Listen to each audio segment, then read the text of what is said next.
Private హాస్పిటల్లో వైద్యం చేయించుకుంటున్న పేద మధ్యతరగతి కుటుంబాలకు ప్రభుత్వం సహాయం అందించాలని చెప్పి చీఫ్ మినిస్టర్స్ రిలీఫ్ ఫండ్ ద్వారా ప్రతి నెల క్రమం తప్పకుండా ఇక్కడికి వచ్చిన అప్లికేషన్స్ అన్నిటిని తీసుకుపోయి సెక్రటేరియట్లో ప్రాసెస్ చేయించి వాళ్లకు సీఎంఆర్ఎఫ్ నిధులను చెక్లను అందజేయడం జరుగుతూ ఉంది.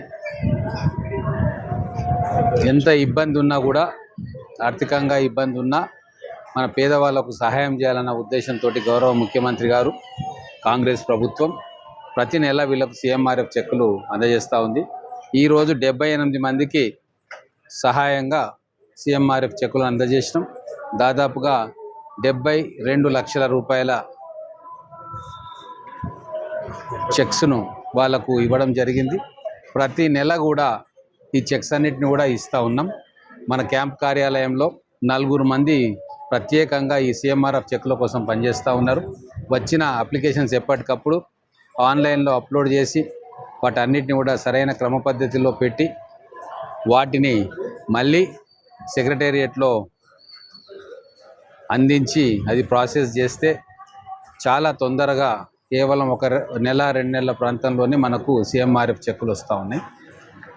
దాదాపుగా పోయిన సంవత్సరం కాంగ్రెస్ ప్రభుత్వం 1500 కోట్ల రూపాయలు పేద మధ్యతరగతి వర్గాలకు వైద్య సాయం కింద ఇచ్చింది.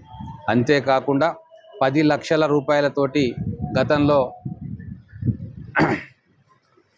ఆరోగ్యశ్రీ పథకం ఉండే, అది బీఆర్ఎస్ ప్రభుత్వం కేసీఆర్ ముఖ్యమంత్రిగా ఉన్న తర్వాత దాన్ని బంద్ చేసింది.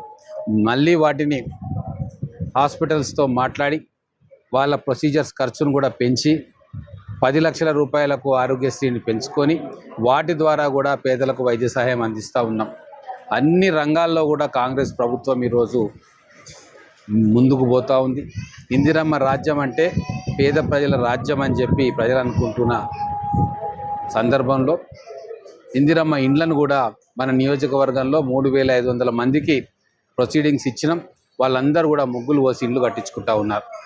10 సంవత్సరాల్లో బీఆర్ఎస్ ప్రభుత్వం కేవలం 1500 డబుల్ బెడ్రూమ్ ఇండ్లు కట్టిస్తే మేము వచ్చిన 16 నెలల్లోనే 3500 ఇండ్లకు వాళ్ళకు ప్రొసీడింగ్స్ ఇస్తే వాళ్ళు ఇండ్లు కట్టుకుంటూ ఉన్నారు.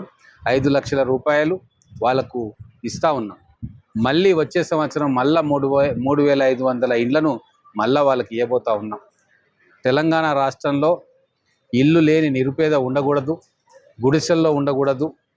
మంచి పటిష్టమైన డబుల్ బెడ్రూమ్ ఇల్లును వాళ్ళకి కట్టేయాలన్న మంచి ఉద్దేశంతో రాష్ట్ర ప్రభుత్వం ఈ కార్యక్రమాలన్నింటినీ కూడా తీసుకుంటుంది. అలాగే రైతులకు గిట్టుబాటు ధరతో పాటు సన్నవడ్లకు బోనస్ ఇచ్చినాం. మళ్ళీ ఇప్పుడు రైతు భరోసా ఇస్తూ ఉన్నాం. 10 ఎకరాల వరకు ఈరోజు రైతు భరోసా వచ్చే అవకాశం ఉంది, పడతా ఉన్నాయి. 4 ఎకరాల వరకు ఈరోజు పడ్డది. మిగతావి 2-3 రోజుల్లో గౌరవ ముఖ్యమంత్రి గారు చెప్పినట్టు మొదలుపెట్టిన 9 రోజులకు 9000 కోట్ల రూపాయలు రైతు భరోసా కింద వాళ్ళ అకౌంట్లో పడతా ఉంది. రైతు బీమా ఇస్తూ ఉన్నాం.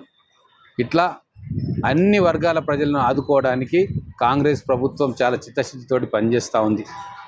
రాబోయే స్థానిక సంస్థల ఎన్నికల్లో కాంగ్రెస్ పార్టీని ఆదరించాలని చెప్పి ఇన్ని సంక్షేమ పథకాలను ప్రజలకు అందిస్తున్న పార్టీ కాంగ్రెస్ పార్టీ.